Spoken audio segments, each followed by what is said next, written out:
함께 보도록 하겠습니다. 누가복음 2장 40절에서 52절 말씀을 함께 교독하도록 하겠습니다. 누가복음 2장 40절에서 52절입니다. 누가복음 2장 40절에서 52절 함께 교독하겠습니다. 제가 40절 먼저 봉독합니다. 아이가 자라며 강하여지고 지혜가 충만하며 하나님의 은혜가 그의 위에 있더라. 41절 읽으세요. 그의 부모가 해마다 유월절이 되며 예루살렘으로 가더니 예수께서 12살 되었을 때에 그들이 이 절기의 관례를 따라 올라갔다가 그 날들을 마치고 돌아갈 때에 아기 예수는 예루살렘에 몰려셨더라. 그분은 이를 알지 못하고 동행 중에 있는 줄로 생각하고 하룻길을 간 후 친족과 아는 자 중에서 찾되 만나지 못함에 찾으면서 예루살렘에 돌아갔더니 45절 읽었죠? 46절 있습니다. 사흘 후에 성전에서 만난 즉 그가 선생들 중에 앉으사 그들에게 듣기도 하시며 묻기도 하시니 듣는 자가 다 그 지혜를 대답을 놀랍게 여기더라. 48절 읽습니다. 그의 부모가 보고 놀라며 그의 어머니는 이르되 아이야 어찌하여 우리에게 이렇게 하였느냐 보라 네 아버지와 내가 근심하여 너를 찾았노라. 예수께서 이르시되 어찌하여 나를 찾으셨나이까 내가 내 아버지 집에 있어야 될 줄을 알지 못하였나이까 하시니 그 부모가 그가 하신 말씀을 깨닫지 못하더라. 예수께서 함께 내려가사 나사렛 이르러 순종하여 받으시더라. 그 어머니는 이 모든 말을 마음에 드니라. 50절 함께 읽습니다. 예수는 키와 지혜가 자라가며 하나님과 사람에게 더욱 사랑스러워 가시더라. 아멘. 사모님.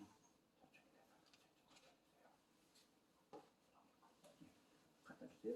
자, 오늘 함께 은혜를 나누고자 하는 말씀의 제목은 사랑을 더하시는 예수님입니다. 누가복음 2장 40절에서 42절 가지고 함께 은혜를 나누고자 하는 제목 사랑을 더하시는 예수님. 예수님이 어제 탄생을 했습니다.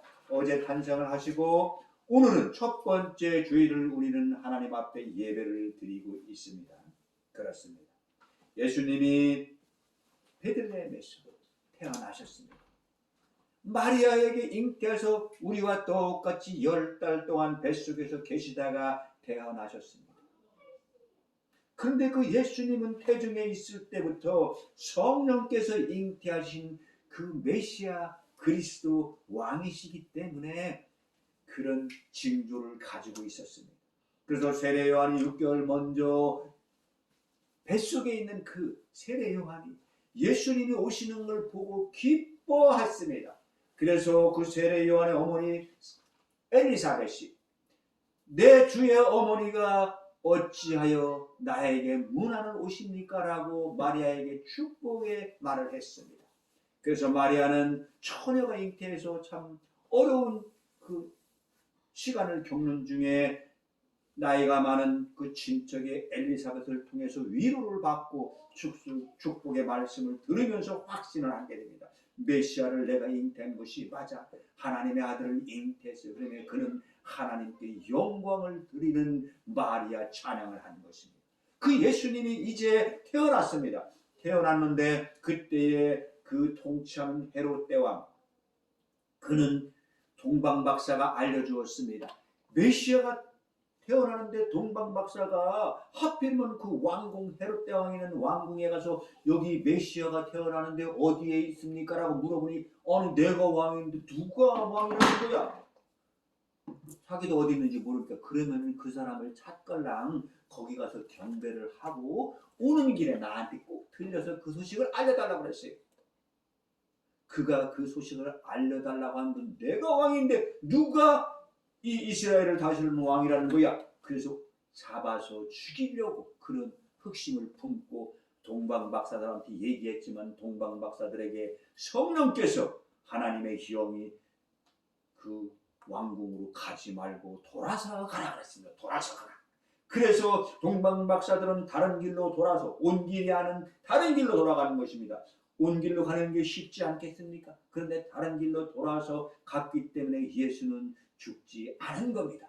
하나님께서 독생자 아들을 이 땅에 보내주시고 우리를 구원하실 대속주로 보내주신 그분은 그래서 죽을 수가 없었습니다. 그래서 헤롯 대왕은 그것 때문에 동방박사들이 잘못 가서 말을 한 그것 때문에 2살 밑에 아이들은 다 죽게 되는 그 끔찍한 일이 있었습니다.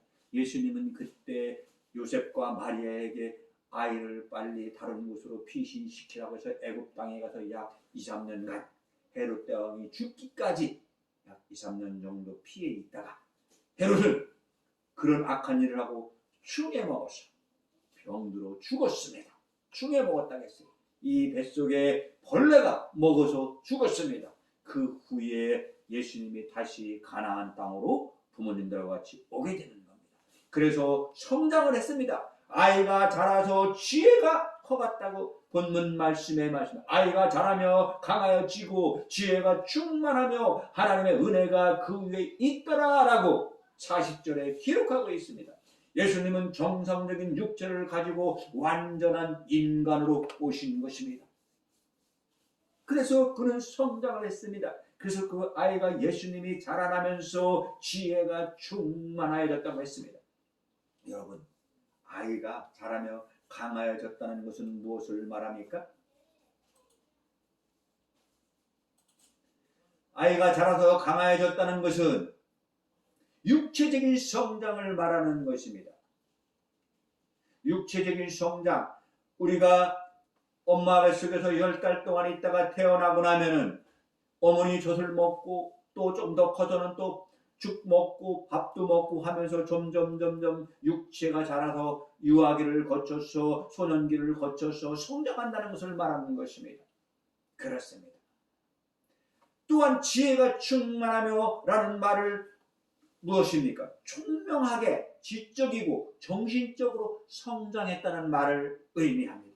하나님의 은혜가 그 위에 있더라는 것은 하나님의 은혜로 아이가 영적으로 육적으로 강건하였다는 것을 의미하는 것입니다. 성인이 되신 예수님께서는 피곤을 느끼시고 목말라 하시고 배고파 하셨던 것을 우리는 압니다. 그러나 유아기 때 성장하면서 주님도 다른 가정의 아이들처럼 넘어지고 또 감기도 걸렸을 것이고 그때 당시에 있었던 질병도 걸렸을 수 있다는 것을 우리는 성경을 통해서 알게 됩니다. 그러므로 육신의 아버지 요셉과 10달 동안 뱃속에 간직하고 태어나게 된 마리아의 부모님의 아버지와 그 어머니의 헌신적인 그 가정의 아이를 잘 양육하는 사랑 안에서 예수님을 성장했다는 것은 우리를 볼 수가 있습니다. 그렇습니다. 그렇다면 유아기 때 그 예수님은 다른 아이와 같이 성장한 것이 우리에게 어떤 의미를 갖고 있는 것입니까? 그것은 예수 그리스도가 완전한 인간의 몸을 지니고 이 땅에 태어났다는 것을 말하는 것이죠.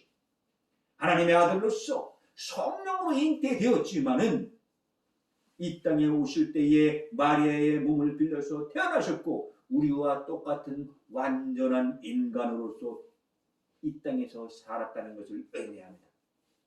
그러므로 거룩하신 하나님께서 우리 인간들과 대화하고 또 교제를 나누고 서로 아픔을 나누고 슬픔과 기쁨을 나눌 수 있는 그런 존재였다는 것을 의미하는 것입니다. 예수님은 우리 인간을 대표해서 죄가 없고 흠이 없는 분이었습니다. 우리의 죄를 그래서 대신 지고 대속함을 대신 지고 죽을 수가 있고 용서함을 받을 수가 있게 해주셨다는 것입니다.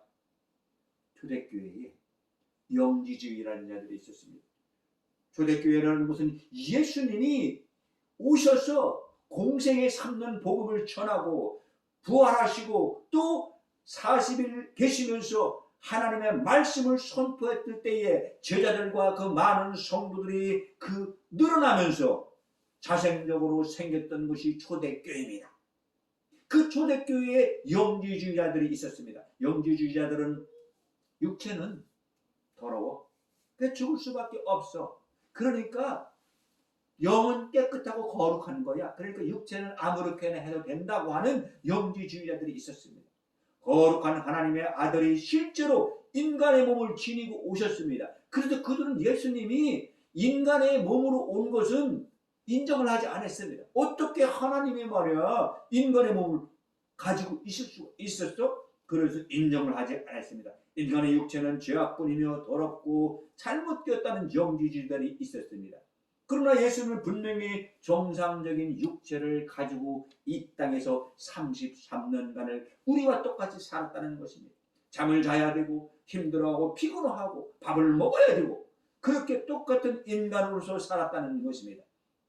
사랑하는 성도 또 가족 여러분, 영광스러운 예수님 성자 하나님께서 우리와 친근히 교제하시려고 우리와 함께 슬픔과 기쁨과 그런 것을 나누려고 우리와 같은 인간으로 오셨다는 사실은 얼마나 감사한 일인지 모릅니다. 그렇습니다. 우리와 똑같은 인간으로 예수님이 이 땅에 오셨기에 우리의 연약함을 우리의 환경과 처지를 주님은 아신다는 것이죠. 그렇게 우리를 능히 도와줄 수가 있다는 것입니다. 우리의 형편과 처지를 모르는 사람이 어떻게 우리를 도와주겠습니까? 우리의 형편과 처지와 우리가 힘들고 고난 속에 있는 모든 것을 아시는 그 주님이 우리를 도우실 수 있다는 것입니다. 하나님의 말씀은 성도의 신앙의 기준이 되어야 된답니다. 그렇습니다. 유대인들은 매년 세 차례씩 예루살렘 성전에 가서 절기를 지켰습니다. 절기를 지킨다는 것은 그 당시에는 짐승을 잡습니다. 양도 잡고 소도 잡고 그래가지고 제물을 드리는 예루살렘 성전에서 제사를 드려야 합니다. 본문은 예수님의 가정이 매년 6월절에 예루살렘에 갔던 사실을 증언합니다. 6월절은 무엇입니까? 6월절은 출애굽할 때 애굽에서 430년을 종살이하던 그 이스라엘 백성들이 애굽 땅을 탈출할 때에 바로의 왕이 도저히 놔주지 않기 때문에 모세가 10번의 재앙이 있었습니다. 10번의 마지막 재앙, 장자 재앙. 모든 그 땅에 있는 모든 첫 번째 자녀들, 짐승도 첫 번째 난 것은 다 죽게 되는 그것을 넘어가는 그것이 6월절입니다. 그것을 기념하는 절기가 6월절입니다. 양을 잡아서 피를 뿌리고 문설주에 바르고 그랬을 적에 유대인들은 이스라엘 백성들은 그렇게 6월절을 그래서 죽지 않고 그렇지만 애굽 땅에 있는 모든 것들은 첫 번째 아들, 첫 번째 딸 아니면 짐승의 첫 번째 생산한 것들은 다 죽었습니다. 그 절기를 지키는 것이 6월절입니다. 그런데 오늘 본문에 보니까 6월절에 그렇게 예루살렘의 절기를 예배를 드리러 예수님이 갔던 것입니다. 예수님은 혼자 가는 것이 아니고 부모님과 함께 갑니다. 이스라엘 그 가나안 백성들은 3대 절기를 지킵니다. 6월절, 또 오순절, 장막절, 그때는 예루살렘 성전에 모여서 함께 제사를 드립니다. 예수가 12살 때 있을 때 예루살렘 성전에 갔습니다. 그런데 그 예루살렘 성전에서 유대인 랍비라고는 구약 성경의 선생님을 말하는 것입니다. 지금처럼 신약 성경이 없습니다. 예수님 이후의 신약 성경이기 때문에 구약 성경을 가리키는 그 랍비들과 율법의 학자들과 성전에서 토론을 하고 있었습니다. 12살밖에 안 먹은 예수님께서 어떻게 그 율법, 구약 성경을 가르치는 선생님들과 학자들과 토론을 할 수 있었겠습니까? 이것을 볼 때 예수님은 어려서부터 하나님의 말씀에 심취했다는 것을 우리는 볼 수가 있습니다. 주님이 성전에서 율법 학자들과 토론에 심취하여 집으로 오는 것을 잃어버릴 정도로 그렇게 심취했다는 것입니다. 예수님은 하나님의 말씀에 대해 연구하는 일에 열심이었다는 것입니다. 그래서 예수님은 사단을 유혹에 물리칠 때도 하나님의 말씀으로 물리치셨습니다. 또한 종교의 지도자들과 논쟁할 적에도 시험을 할 때에도 해박한 율법, 그 구약의 말씀을 인용해서 물리치셨습니다. 여기서 우리 성도들은 우리는 하나님의 말씀을 읽고 연구하는 일을 게을리해서는 안 된다는 것을 가르치고 있습니다. 성경은 성도들에게 마귀의 괴계를 대적하기 위하여 하나님의 전신갑주를 입으라고 말씀합니다. 성령의 검, 하나님의 말씀을 가지라고 에베소서 6장에 그렇게 말씀합니다. 하나님의 전신갑주를 입고 그 위에 성령의 검, 하나님의 말씀으로 무장하라고 합니다. 그렇습니다. 성경은 누구든지 다른 교훈에 말하는 것은 잘못됐다고 했습니다. 우리 주 예수 그리스도의 말씀과 경건에 관한 교훈을 따르지 아니하면 투기와 분쟁으로 사단에 넘어지게 된다는 것을 의미하는 것입니다. 사랑하는 성도 여러분, 하나님의 말씀은 성도의 기준, 기반이 되어야 되는 것입니다. 예배도 말씀 위에서 드려야 합니다. 기도도 말씀 안에서 기도를 해야 되는 것입니다. 찬양도 말씀 안에서 찬양을 해야 되는 것입니다. 사단의 시험도 내 힘과 노력이 아니라 진리의 말씀으로 이길 수가 있는 것입니다. 우리 모두 다 예수님처럼 하나님 말씀을 사모합시다. 성경 말씀을 배우는 일에 열심을 다합시다. 그렇게 해야만 이 험한 세상에서 사단의 시험을 능히 이기고 승리하는 삶을 살게 되는 것입니다. 주의 말씀은 내 발의 등이요 내 길의 빛이라고 했습니다. 그렇습니다. 여러분, 안일한 신앙생활은 예수 그리스도를 잃어버리게 합니다. 43절 44절에 요셉과 마리아는 소년 예수, 그 아들 예수를 잃어버린 사실을 말하고 있습니다.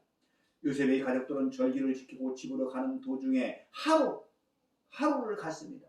그때까지도 예수님이 보이지 않는다는 것을 깨달지 못했습니다.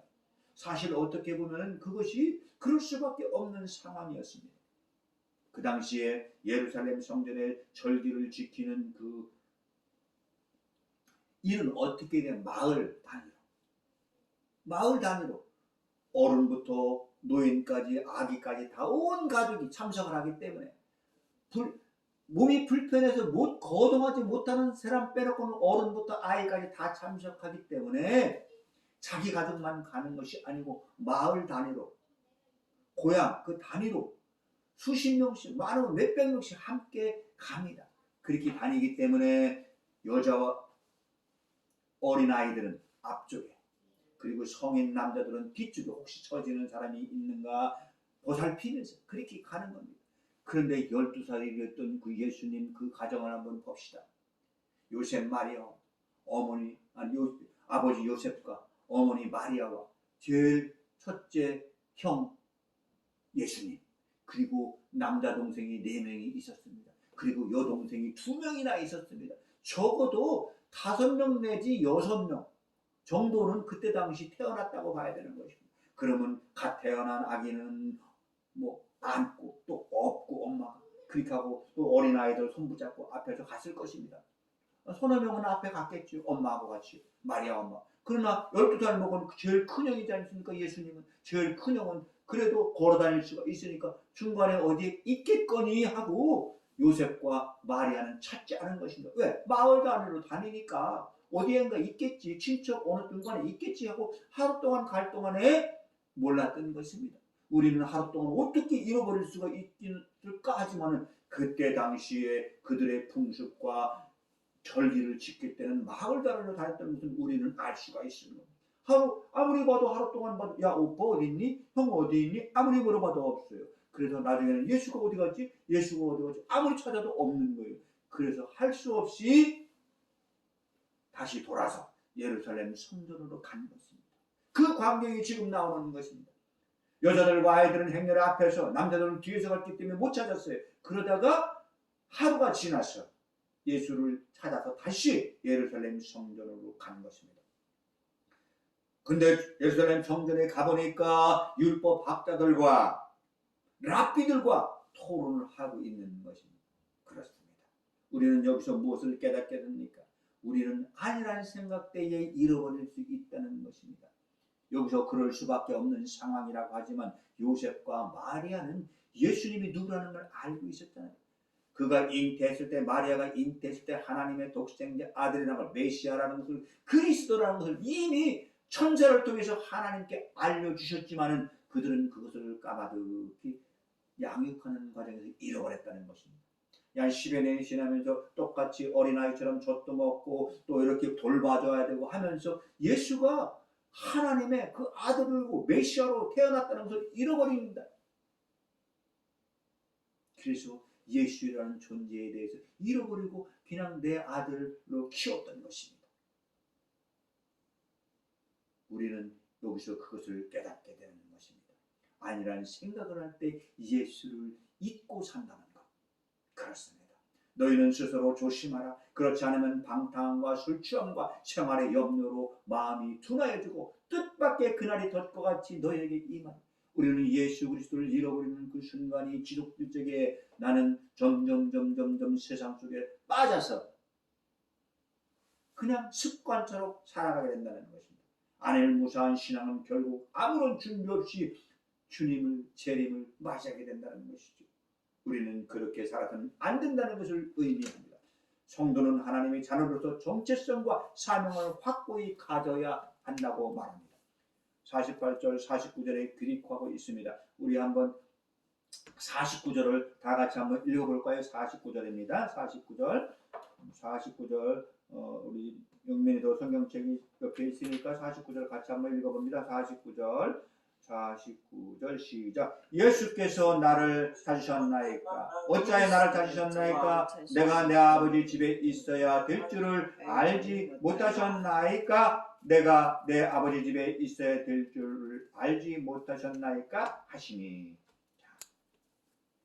내가 내 아버지 집에 있어야 될 줄을 알지 못하셨나이까? 어찌하여 물어보는 거예요. 어찌하여 너 여기 있어? 아버지하고 내가 이렇게 너를 하루 동안만 못 봐가지고 찾으러 왔는데. 그랬더니 예수님이 말씀은 어찌하여 나를 찾으셨나이까?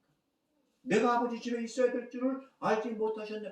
어떻게 보면 요 문맥만 보면 뭐야, 아버지가 찾으러 왔는데 어찌하여 나를 찾으셨냐고 말, 아버지 집에 내가 있는다고. 그래서 그때 마리아는 탁 생각이 난 겁니다. 12년 전에 그 잉태했을 때 생각이 난 겁니다. 그리고 아무 말도 못했습니다. 찾아왔을 적에는 언짢은 마음으로 하루 동안이나 없어져가지고서 말이야, 다시 돌아서 온다는 하루 길을 갔으면 적어도 아무리 못 갔어도 5, 60km를 가서 어린아이 데리고 간다고 해도 50km, 60km 또 많이 갔으면 7, 80km는 가지 않았겠어요? 그 길을 다시 돌아온다고 생각해보세요. 얼마나 저기 했겠어요? 그래서 좀 우리 세상 말로 말하면 화도 좀 났을 거예요. 막 그래서 예수야 너 옷 이렇게 말이야 말도 없이 말이야 이렇게 너 이렇게 혼자 이렇게 다니면 어떡하냐고 말 얘기했겠죠. 그랬더니 그 예수님이 말씀하는 겁니다. 어찌하여 나를 찾으셨나이까? 내가 내 아버지의 집에 있어야 될 줄 알지 못하셨나이까? 라고 반문했습니다. 마리아는 아무 말도 못했습니다. 내 아버지 집이라고 했을 때 왜? 그는 예수님을 잉태할 때부터 마리아는 천사의 음성을 듣고 하나님이 알려주신 계시의 말씀을 듣고 메시아 그리스도를 잉태한다는 걸 알았기 때문에 그동안 10여 년이 지나면서 그것을 잃어버리고 있었는데 다시 생각나게 했던 것입니다.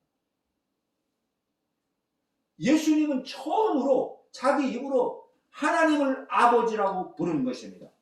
그동안에 어렸을 때는 요셉 육신의 아버지인 아빠 하면서 재롱도 피우고 아빠도 했고 그렇게 했지만 처음으로 하나님을 갖다 아버지라고 부른 것입니다. 성전에서. 마리아는 놀라는 것입니다. 영접하는 자 곧 그 이름을 믿는 자들에게는 하나님의 자녀가 되는 권세를 주셨다고 했습니다. 예수 그리스도를 영접하는 자, 그 이름을 믿는 자들에게는 하나님의 자녀가 된다고 하는 것입니다. 그렇습니다. 우리는 그 예수님을 믿는 것입니다. 우리는 하나님께서 나에게 주신 달란트가 무엇인가 기쁨과 감사함으로 주님께 영광을 드려야 하는 것입니다. 한 달란트 받은 자 우리는 그것을 압니다. 한 달란트 받은 자는 다른 사람은 2달란트, 5달란트를 주는데 왜 나는 한 달밖에 안 줬습니까? 우리 주인은 악한 자이죠. 그래서 난 땅에다 묻었어요. 그래서 책망을 받는 것입니다. 우리는 그 한 달란트 받은 자처럼 그래서는 안 되고 2달란트 5달란트 받은 그 사람들처럼 주의 이름으로 주님을 찾는 일에 게을리해서는 안 된다는 것입니다. 성령이 친히 우리의 영으로 더불어 우리가 하나님의 자녀인 것을 증언한다고 했습니다. 하나님이 자녀인 것은 그렇습니다. 우리는 그 성령 안에서 주님을 잘 기억하고 주님의 말씀에 순종할 수 있도록 해야 되는 것입니다. 마지막으로 성도는 하나님께 대한 도리와 함께 사람에 대한 도리도 다해야 된다는 것입니다. 52절에 우리 52절 다 같이 한번 읽어볼까요? 52절 시작. 예수는 지혜와 키가 자라가며 하나님과 사람에게 더욱 사랑스러워 가시더라. 예수님은 거기서 내 아버지 집에 있어야 될 줄 왜 모르셨습니까? 라고 반문했지만 그 뒷절에 보면은 또 예수는 그 부모가 하신 예수께서 함께 내려가서 나사렛에 이르러 그 순종했다고 했습니다. 그렇게 말을 했지만 또 부모님께 순종해서 나사렛에 들어가서 그 이후에 또 그 부모님에게 순종하며 또 30세 될 때까지 같이 아버지를 도와서 목수일을 도와서 살았다는 것입니다. 그렇습니다. 우리는 여기서 배우게 됩니다. 그렇게 하나님의 영으로 태어난 예수이고 12살 때 이미 하나님의 말씀을 많이 하는 그런 걸 가지고 있었지만 육신의 부모님한테 순종하는 삶을 살았다는 것입니다. 그러면서 52절 마지막에 보니까 예수는 그 지혜와 키가 자라며 하나님과 사람에게 더 사랑스러워하셨다.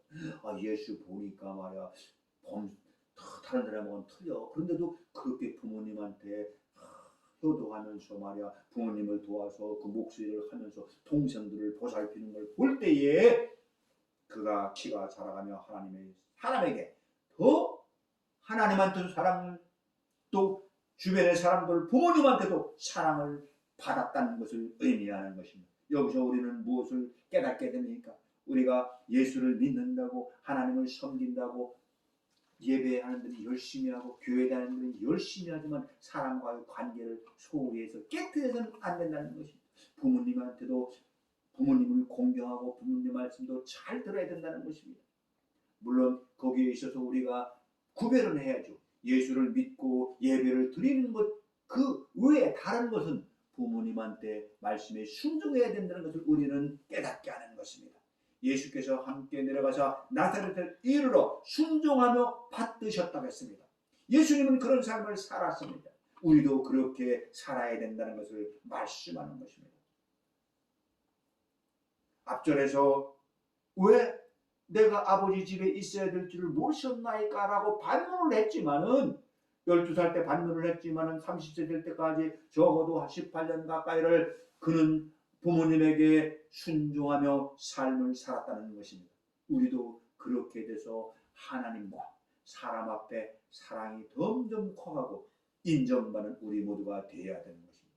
하나님의 백성으로서 사람에게 또는 또 하나님에게 우리는 도리를 다해야 된다는 것을 의미합니다.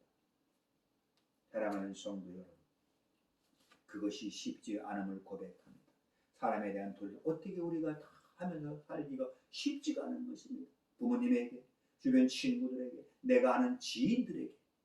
그러나 그렇게 살도록 우리는 노력할 때에 오히려 그것이 하나님한테 영광이 된다는 것입니다.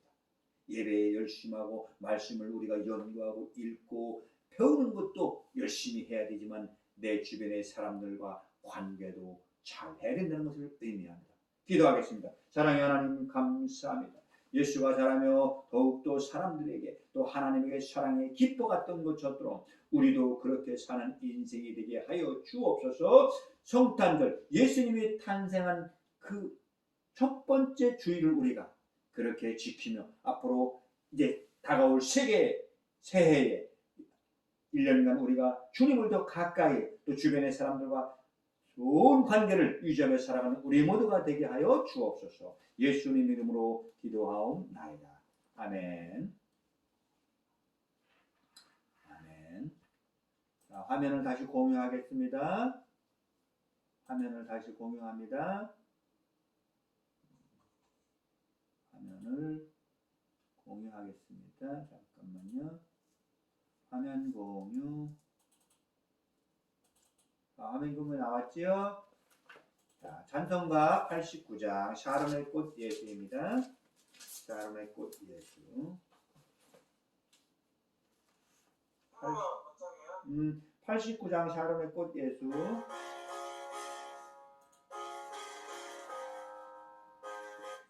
이게 천천히 하고 지맘대로 그냥 하는 게 나아. 그냥 할까? 그것도 아니잖아. 그냥 해.